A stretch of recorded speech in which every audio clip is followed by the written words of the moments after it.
talking about warplanes, the terms supersonic carrier-based and bomber are rarely found in the same sentence. However, more than half a century ago, one revolutionary warbird checked all three of those boxes.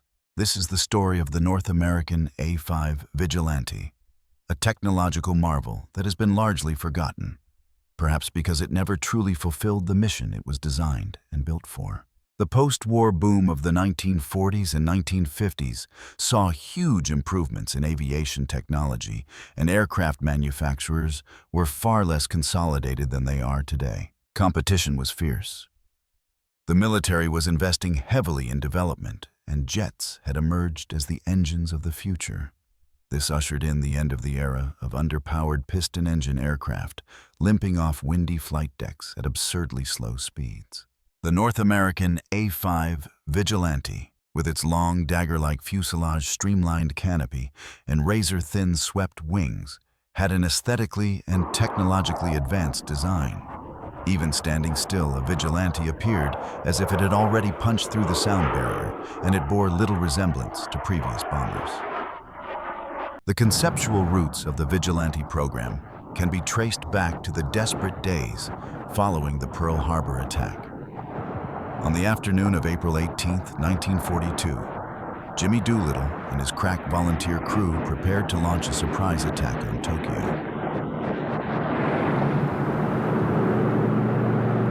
This was no typical air raid.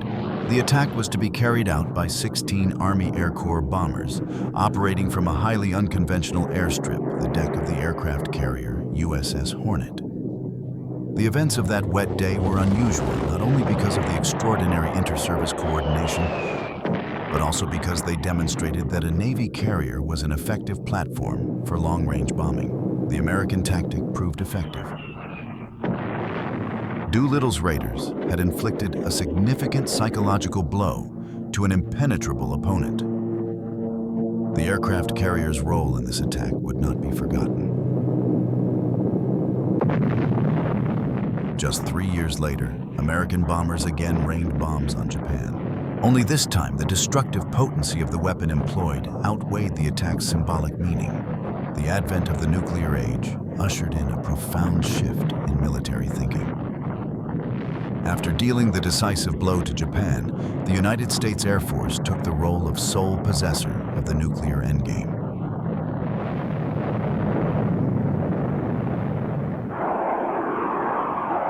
As post-war elation gave way to Cold War realities, the Convair B-47 Stratojet and subsequently the Boeing B-52 Stratofortress were well suited for nuclear delivery. Long-range strategic bombing became a defensive priority. With planes capable of reaching the Soviet heartland from American bases, the aircraft carrier was at risk of being deemed unnecessary. Struggling to find a place in the era of strategic bombers, the Navy developed its nuclear-capable aircraft. The North American A.J. Savage was the consequence of a desire for a nuclear bomber mixed with a natural skepticism about pure jet aircraft.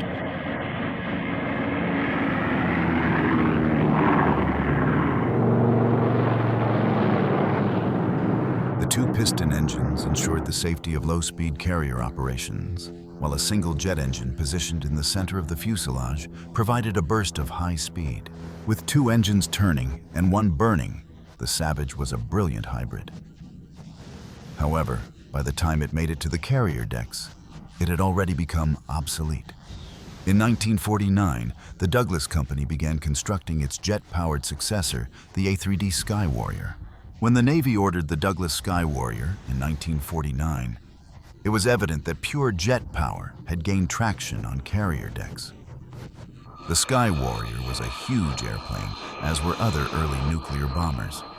Nicknamed the Whale, it was the largest plane ever regularly operated from a carrier's deck, measuring 76 feet in length and with a 72-foot wingspan.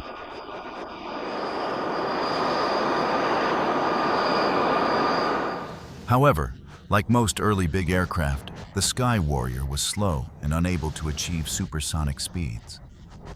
It was considered susceptible to rapidly increasing Soviet air defense.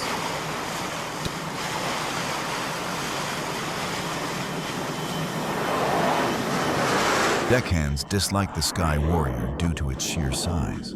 Disturbingly, for its three-man crew, the plane lacked ejection seats.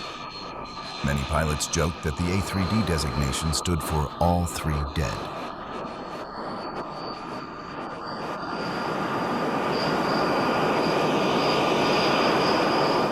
While the mammoth Sky Warrior took on more passive roles, such as electronic warfare and tanking, the Navy sought a nuclear bomber that could go faster than ever before.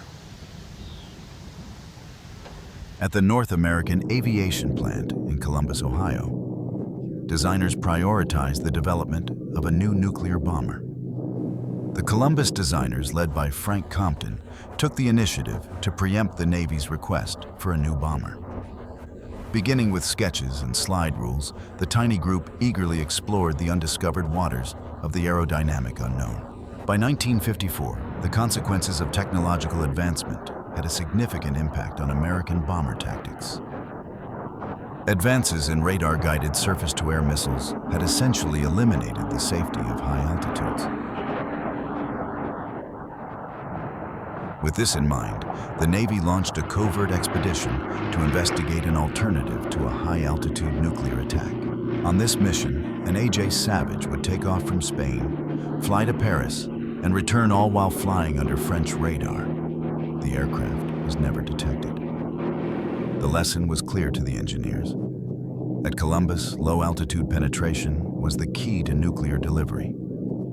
This low-altitude requirement was built into their first design, which was designated the North American General Purpose Attack Weapon, or NAGIPAW. From NAGIPAW, the North American design was redesignated as the A3J. The A3J was intended to serve a straightforward purpose. It would scream into the Soviet heartland, bringing with it a nuclear weapon.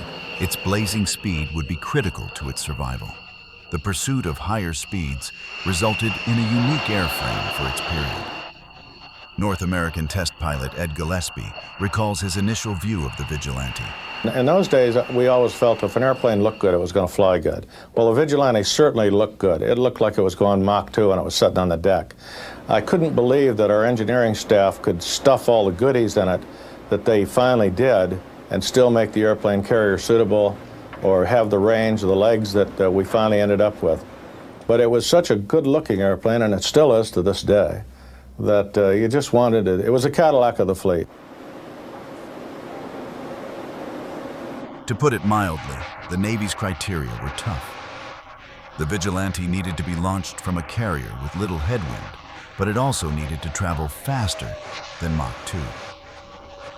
Aerodynamically speaking, this is a contradiction. The lift required for carrier takeoff indicates a need for larger wings. However, the plane's bigger wing areas keep it from achieving high speeds. Engineers addressed this issue by making the wing much narrower than was widely accepted. Some contended that the aerodynamic concessions proposed in the report were shortcomings caused by an overly demanding Navy. After all, since aircraft carriers are usually moving, it would be exceedingly unusual for a jet to be hurled with no headwind. This restriction was later waived, but only after the technical crew had taken exceptional steps to create a flexible airframe that would change the way military aircraft are designed.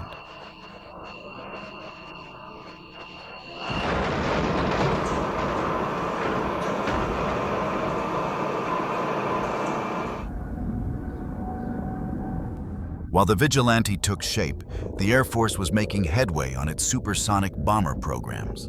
The Cold War saw a rapid advancement of aircraft technology. The formidable B-52 was about to be surpassed by the sleek delta-winged B-58 Hustler. The Hustler was not only supersonic, but also capable of flying at Mach 2. However, just as the Hustler entered service, the Air Force began looking for even faster speeds. A new aircraft was being built at the North American Aviation factory in Palmdale, California. The B-70 Valkyrie promised to be the world's fastest bomber. The Strategic Air Command was intrigued with its possibilities. By 1964, they would have a bomber that was impossible to intercept.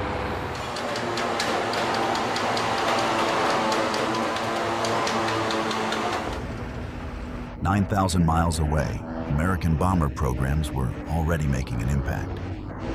The American development of supersonic bombers presented a significant threat to the Soviet military. Soviet airspace was enormous, and an unwanted bomber might fly between air bases patrolling the border. If a Mach 2 bomber penetrated, even the fastest Soviet fighter at the time would struggle to catch it. Soviet aircraft design bureaus were tasked with producing the ultimate fighter, a jet capable of intercepting and destroying America's fastest bomber. Back in the Columbus facility, the Vigilante started to take shape.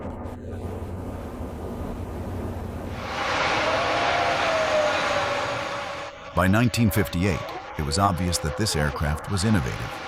It was the first aircraft to use fly-by-wire controls, a heads-up display terrain avoidance, and a fully integrated inertial navigation bombing and electronic warfare system. Advanced aluminum alloys were also introduced. However, among all of the Vigilante's firsts, one is relatively unknown.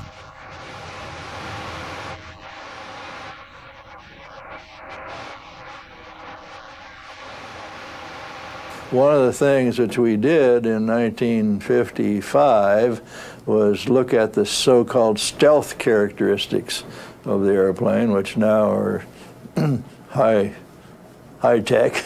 And we checked the airplane. We built a range out here on the airfield where we could put a model and we could rotate the model. It was a copper screen model, and impinge radar signals onto it and measure the feedback. So we would rotate the model, and we'd actually design the airplane so that its radar reflectivity was concentrated at 2 points off of each side of the wingtips. And of course, when you're flying by something, why, you get a flash, but you don't get a large response. So we actually designed stealth into the Vigilante. Back in Moscow, the MiG and Sukhoi design bureaus were tasked with developing an interceptor capable of countering the American threat. Despite cultural and linguistic differences between the United States and the Soviet Union, aerodynamics is universal. When various engineers work independently on the same demand, their results will be similar. As a result, it should come as no surprise that Soviet engineers were recorded analyzing a model comparable in design to the Vigilante in 1958, the same year it first flew. Even without the independent work of their designers, it's highly probable that Columbus, Ohio played unofficial host to KGB agents. It would have been difficult for them to ignore the sleek American bomber sitting on the tarmac. They could have stood out here on the airport and taken pictures of it in 1958 when we made our first flight. There's really nothing covert about the Vigilante as far as its being there, and certainly the characteristics of it were secret. But the shape of it, looking at it, so I'm sure they had plenty of people, which they had all over the world, standing out here at Columbus, taking pictures of every airplane. Nonetheless, Artyom Mikoyan, the leader of the MiG Design Bureau, became deeply concerned about the Vigilante. Nikolai Machuk and Lev Shalingev of the MiG Design Bureau were in charge of the Soviet response to American bombers. An interceptor must be faster than the plane it chases. As a result, MiG designers embarked on the enormous project of developing a fighter capable of exceeding Mach 3. The Soviets' arduous task was exacerbated by progress being made back in the States. On the last day of August 1958, North American test pilot Dick Wenzel flew to the skies over Columbus. Following the inaugural flight, the Vigilante's speedy abilities began to shine. In June 1960, legendary aviatrix Jackie Cochran slid into the back seat of the Vigilante, becoming the first woman to fly faster than Mach 2. Later that year, Commander Leroy Heath and his bombardier navigator, Lieutenant Larry Monroe, took a Vigilante to a new world altitude record, climbing to almost 91,000 feet while carrying a 1,000-kilogram payload. Although the Navy was impressed by the Vigilante's performance, some residents of southeastern Ohio were less enthusiastic about the frequent sonic booms. We broke a lot of windows in the early days. One lady sued us because of the loss of her parrot, had a heart attack, I recall that. We also had a very definite problem with a gentleman down in southeastern Ohio who owned a dynamite factory, and it was right under our supersonic corridor. And he finally realized who was causing he was losing so many man hours to people bailing out the windows and so on when we would shock his employees that he finally got in touch with us and said, please, I think it's you guys, don't do it anymore. And indeed, we did move our corridor away from him, and he thanked us. He wasn't losing the time anymore. For a pilot flying a new plane, the ejection seat is the most crucial piece of equipment. Contrary to the British Martin Baker tendency, North America created its own, and it was the first seat to safely evacuate the pilot both above and below the speed of sound. When a Navy pilot needs to leave the jet, he may not be in the air. In the risky world of carrier operations, evacuating a submerged jet can be critical to survival. The attic film shows both crew members successfully ejecting at 0 altitude. However, the system was not error-free. One time, I was flying at 42,000 feet on a first production flight, and a misrigged canopy, and this is the only time it ever happened, I might add, suddenly blew off. I lost my canopy at 42,000 feet at 1.42 Mach. And of course, it stunned me. It explosive decompression. I was alone. Explosive decompression. And when I realized, I thought I had ejected. But seconds later, I realized I hadn't. I throttled back, speed brakes out. My visor was down fully. My mask was on very tight. Of course, explosive decompression kicked it out. But when I finally got out of control, I realized I was still in the airplane, and the airplane was unhurt, except that I was open cockpit. So therefore, I claim, and nobody's ever I don't believe that anybody's ever come close, but we have the fastest open cockpit flying record of anybody, 1.42 Mach. At the start of 1961, 2 vigilantes were sent from Columbus, Ohio to Kirtland Air Force Base to begin the program's most difficult and sophisticated sequence of tests, bomb delivery. The method used to deliver a bomb is possibly the most unusual chapter in the vigilante saga. Rather than dropping bombs like a regular bomber, the bomb was ejected directly out of the rear through an opening in the plane's tail. In the early 1950s, high and fast were the most critical aspects of a bombing raid. However, with advancements in air defense systems, it became clear that flying beneath the radar was the safer option. Pilots carrying nuclear bombs had to master some unusual skills.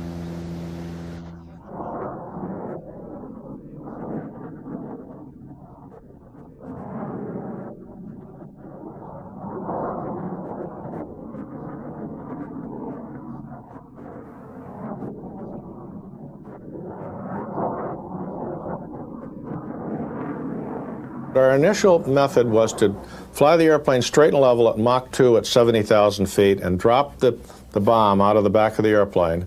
As it would come out, the tail cone would come off the airplane, the bomb would come out like this and then go. And of course, the airplane was at 70,000 feet, so there wasn't an escape problem up there. Later on, of course, then we also decided that we could come in low, right on the deck, and pitch and automatically or manually program the airplane up and to about a 40-degree attitude where the bomb would then come out, and as the airplane continued, the bomb would come off and go towards the target. The airplane would then continue around and do an Immelman turn and then go the other way and escape. The other way was an over-the-shoulder where you hit the target, you were right over the target. This was your IP, or your initial point. You pull up right there and right over the target, you released the bomb, you continued around like this. The bomb would go straight up and come straight down, and luckily by the time it hit you, you were off and away. These nerve-wracking maneuvers were already taxing enough for pilots without the additional burden of locating and accurately striking the target. The Radar Attack Navigator, or RAN, was responsible for this task and occupied the rear seat. The RN is essential to the mission, as it is responsible for a variety of responsibilities, including the acquisition of targets and checkpoints, as well as the avoidance of terrain.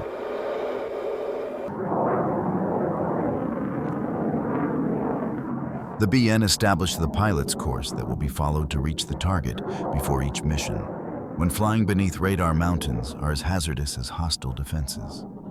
This is particularly true during inclement weather or at night.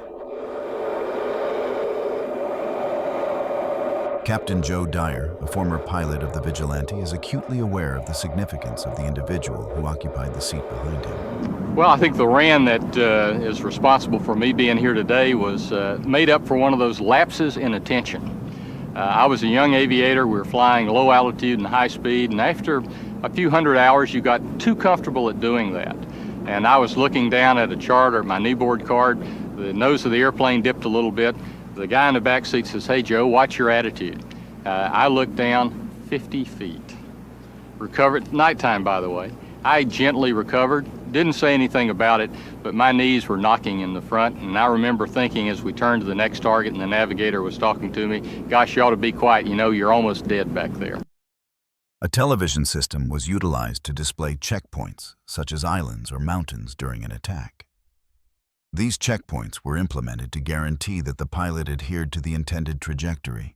The navigator was equipped with a cutting-edge inertial navigation system that enabled him to obtain an accurate reading of his location without compromising his position, as onboard radar undermines the objective of remaining undetectable.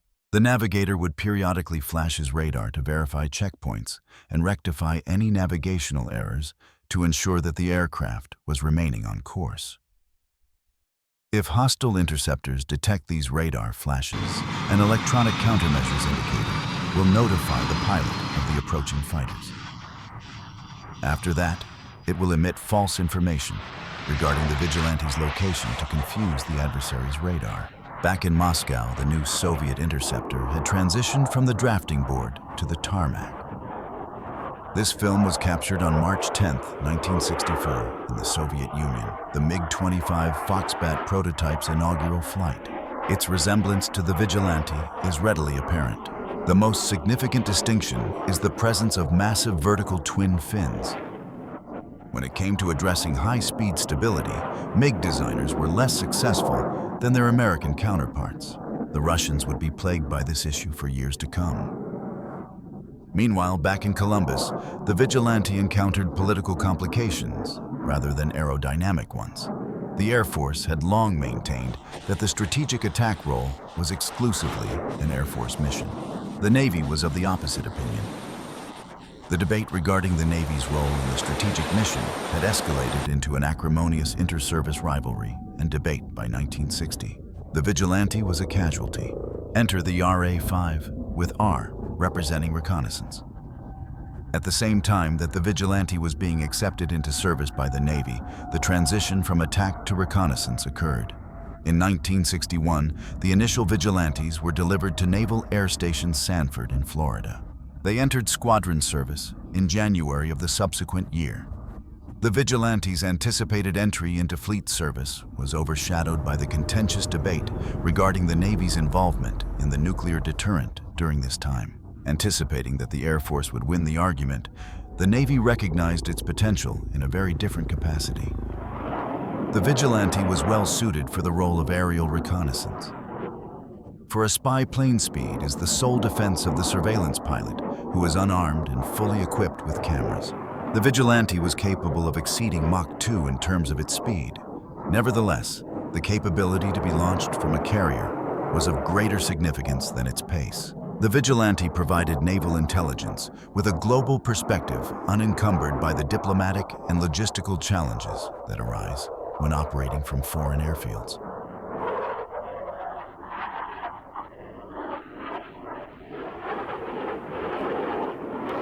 This airplane carried fixed focal length cameras from 3 inches out to 12 inches, had an 18-inch panoramic camera that would let you stand miles offshore but still get excellent photography of areas of interest.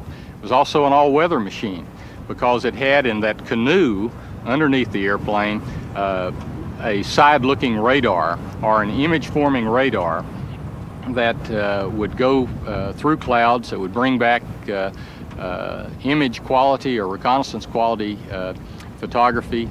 The 18-inch pan camera would give you wonderful standoff. almost the quality of today's space cameras, in that you could read a license plate in downtown, probably still classified cities, coastal cities, at great distance. The fleet received its initial reconnaissance vigilantes in 1964. During this period, the Cold War was once again in full swing, and the government had a plethora of areas in which it wished to maintain a close watch.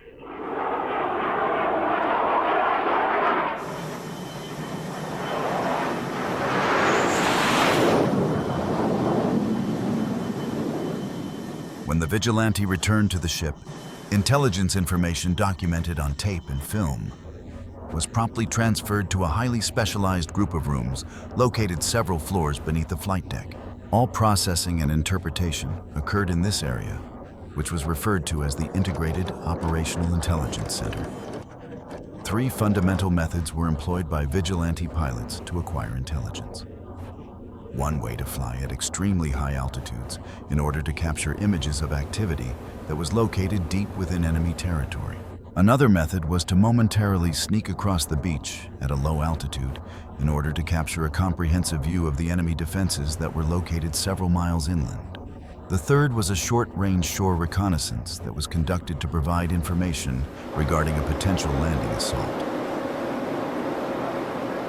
An integrative analysis of the hostile military activity was achieved by correlating and analyzing all sensory data, regardless of whether it was optical or non-optical. Subsequently, the Air Wing received this intelligence. This information enabled the preparation and effective execution of tactical mission planning or orders of battle. The attacking aircraft would be aware of the precise targets to attack and the radar signatures to jam if an airstrike is necessary. The vigilante's information was tactical, as it provided a continuous and up-to-date depiction of the adversary during a war.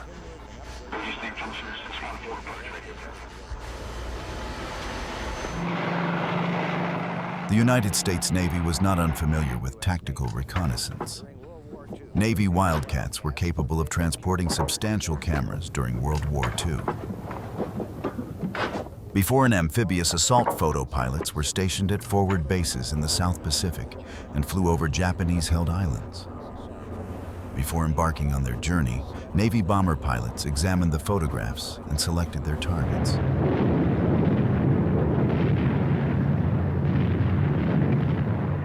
Aerial reconnaissance missions were conducted from the decks of carriers during the Korean War.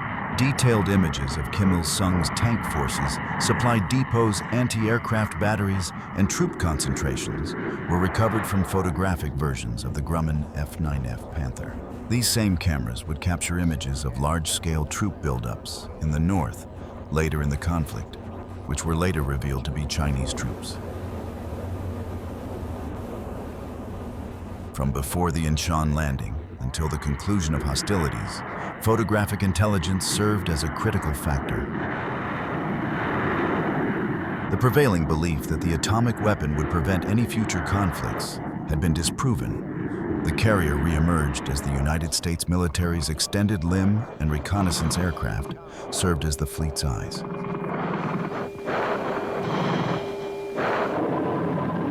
The United States foreign policy was redirected to the Middle East following the conclusion of the Korean War. The political situation in the region was already precarious when civil disturbance in Lebanon occurred in July 1958.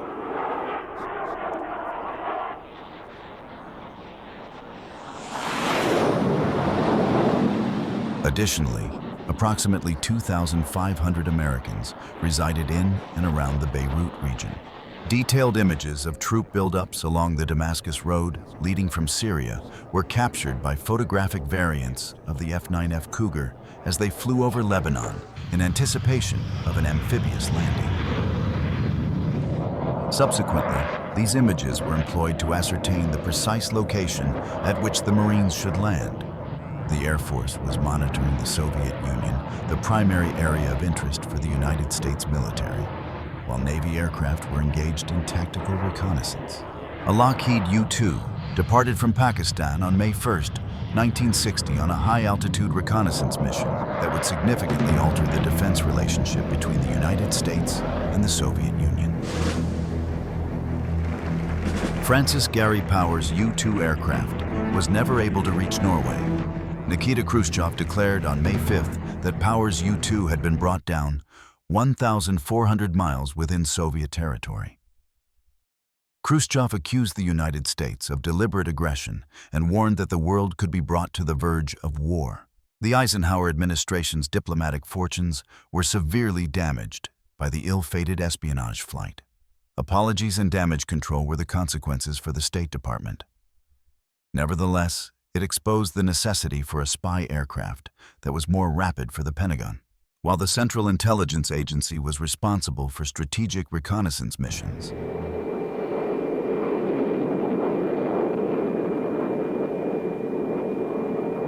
the Vigilante was being prepared for its integration into the fleet. The CIA had taken note of its capabilities in the areas of altitude and speed.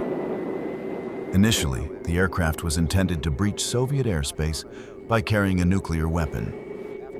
If it were capable of infiltrating Soviet airspace with a nuclear bomb, it could surely do so with cameras.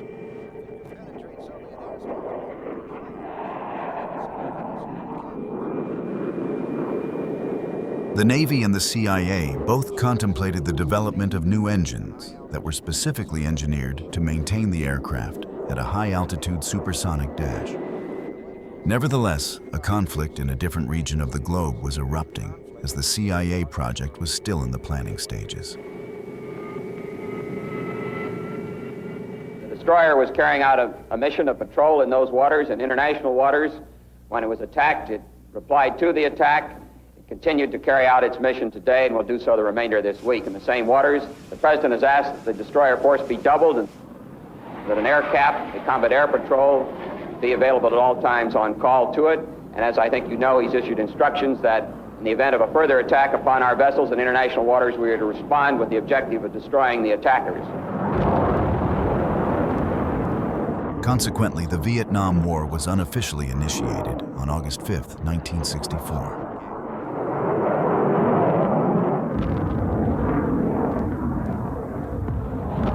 North Vietnamese fuel depots, bridges, roadways, and putative military installations were the targets of airstrikes. Nevertheless, there was a significant issue. North Vietnam's maps were notoriously inaccurate. In certain cases, these maps were inaccurate by as much as 4 miles. This posed an obvious issue to American pilots. American troops were compelled to adjust to the guerrilla tactics they encountered in both jungles and cities. From the moment the first American combatant arrived in Vietnam, it was evident that combating an enemy that was so elusive would be a challenging endeavor. A decade of warfare had rendered the North Vietnamese adept at employing an ambush style of warfare. The issue for American personnel was further exacerbated by inaccurate maps.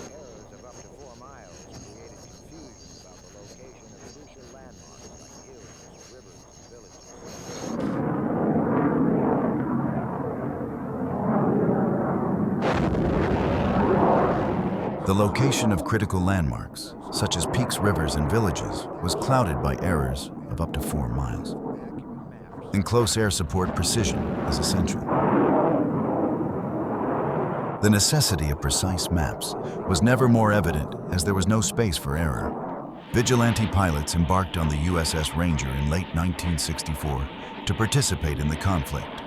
Subsequently, Vigilante squadrons were deployed to the combat zone aboard the USS Kitty Hawk Enterprise, Forstall Constellation, and America.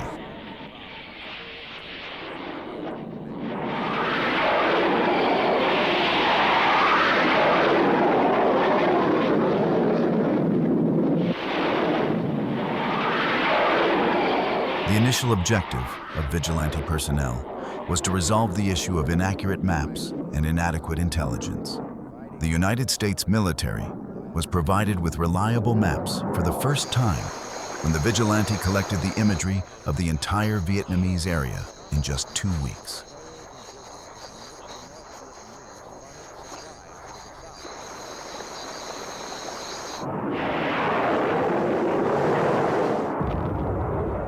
Nevertheless, the maps failed to depict the intricate network of bridges and routes that the North Vietnamese used to transport supplies to the south. The American military was frustrated by the Ho Chi Minh Trail. The priority was to halt the unrelenting tide of supplies. Nevertheless, its discovery was a distinct matter. The Ho Chi Minh Trail was not a single trail. Rather, it was an extensive network of trails. This was further complicated by the fact that the majority of these trails were concealed beneath a dense jungle canopy.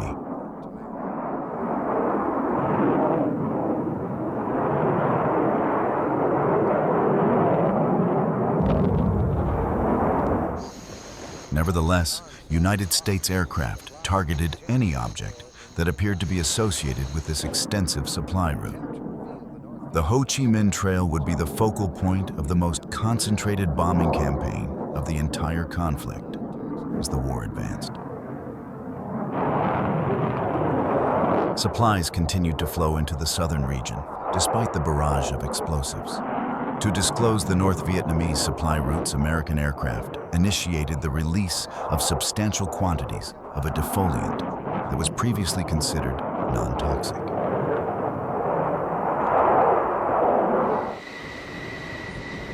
Agent Orange was found to be ineffective and challenging to implement. The Vigilante employed a significantly more hygienic approach to observing the dense jungle canopy. The plane's infrared sensors may detect heat energy from vehicles or other activities along the trail.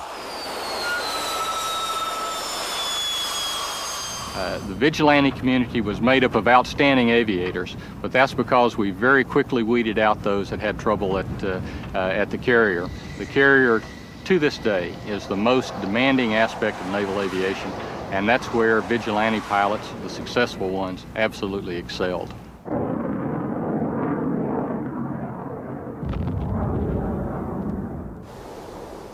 By 1968, the Rolling Thunder bombing campaigns had transformed numerous regions of North Vietnam into a decimated moonscape. However, the North Vietnamese demonstrated their resilience by promptly commencing the process of reconstruction as soon as the planes were gone. The principal responsibility of Vigilante crews was to collaborate with American bombers. A probable North Vietnamese target would be flown over by Vigilante pilots before an attack. The Vigilante would once more fly over the target to evaluate the damage following the bombing pass.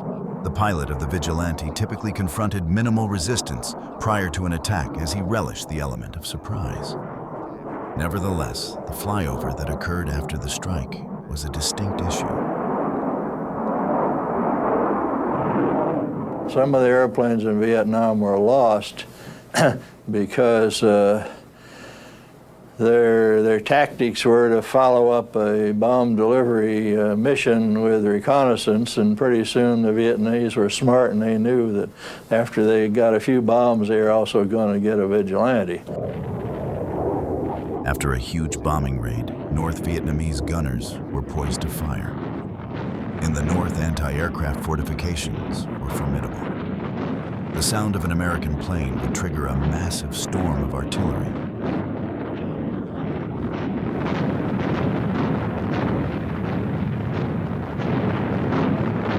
The policy of post-strike reconnaissance was costly. More Vigilantes were lost over Vietnam than any other Navy aircraft during the conflict. Of the 18 planes destroyed, 11 were ascribed to anti-aircraft artillery, demonstrating that while flying at low altitudes, even the quickest and most modern aircraft are vulnerable to the oldest form of anti-aircraft defense.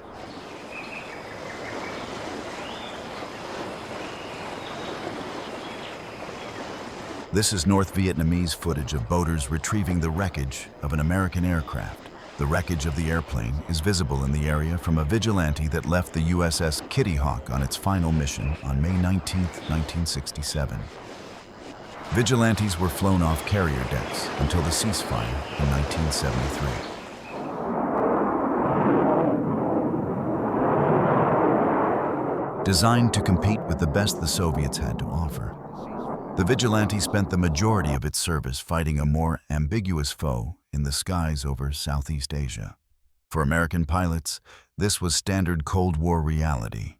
During the Cold War's brush fires and containment wars, the aircraft carrier was America's most powerful foreign policy tool. The Vigilante served as the fleet's eye for nearly 2 decades. During this time, the Vigilante community had a famous reputation. The Vigilante community really was just that. It was a small group of about a dozen fleet squadrons, 1 replacement air group, which serviced both East Coast and West Coast ships out of, first of all, Sanford, Florida, then we moved up to Albany, Georgia, and finally down in Key West, where we finally wrapped up the show. But it was a small community in that everyone knew everybody, and we had our full collection of characters.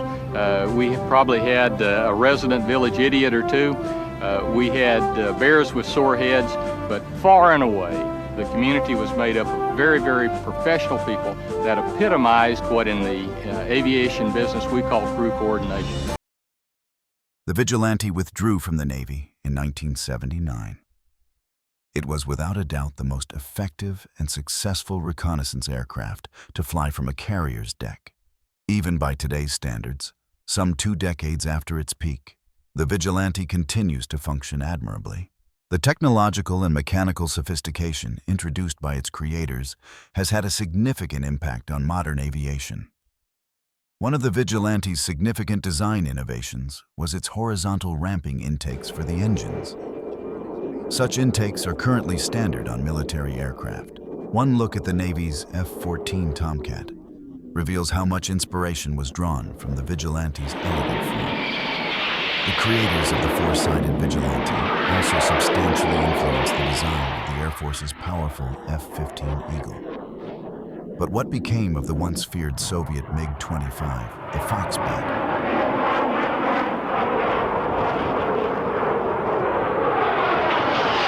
The MiG-25 suffered a fate similar to the Vigilante. When it first appeared, it was regarded as one of the quickest and most intimidating aircraft in the world. However, similar to the Vigilante, it was most effective when carrying cameras rather than explosives or missiles. When the Vigilante retired, the Navy lost its capacity to photograph the battlefield. During Operation Desert Storm, satellites, not planes, monitored the movements of Iraqi troops and Scuds. However, satellites have some downsides.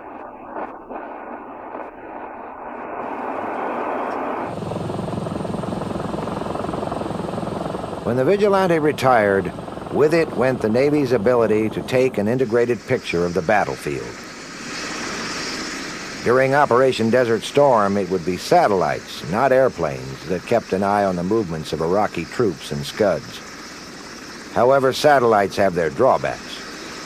Desert Storm, one of the big lessons learned, quote, was tactical reconnaissance. And they still in Desert Storm had to try to get satellite data to Washington and back to Desert Storm, which was a day later instead of an hour later.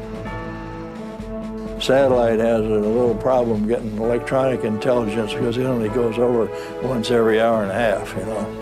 We can be there continuously and know exactly where we are. With the end of the Cold War, there are indications that dedicated tactical reconnaissance may be resurfacing as a defense priority. In the spirit of the Vigilante, an unmanned surveillance device now in development offers to provide battlefield commanders with an eye in the sky. Ultimately, the legacy of any great aircraft is written not on drafting boards, but in the logbooks of the crews who flew it. The men of the Vigilante community flew arguably the most advanced and powerful aircraft on a carrier deck. Yet their task wasn't to deliver the apocalyptic blow it was designed for, but to fly back into the hornet's nest after a strike when every gun on the ground was awake and waiting. The Vigilante's story is one of immense technological achievement, but it is equally a story of courage against daunting odds. A Vigilante by name, it became the fleet's vigilant eye, a role its crews paid for, with a quiet bravery that deserves to be remembered.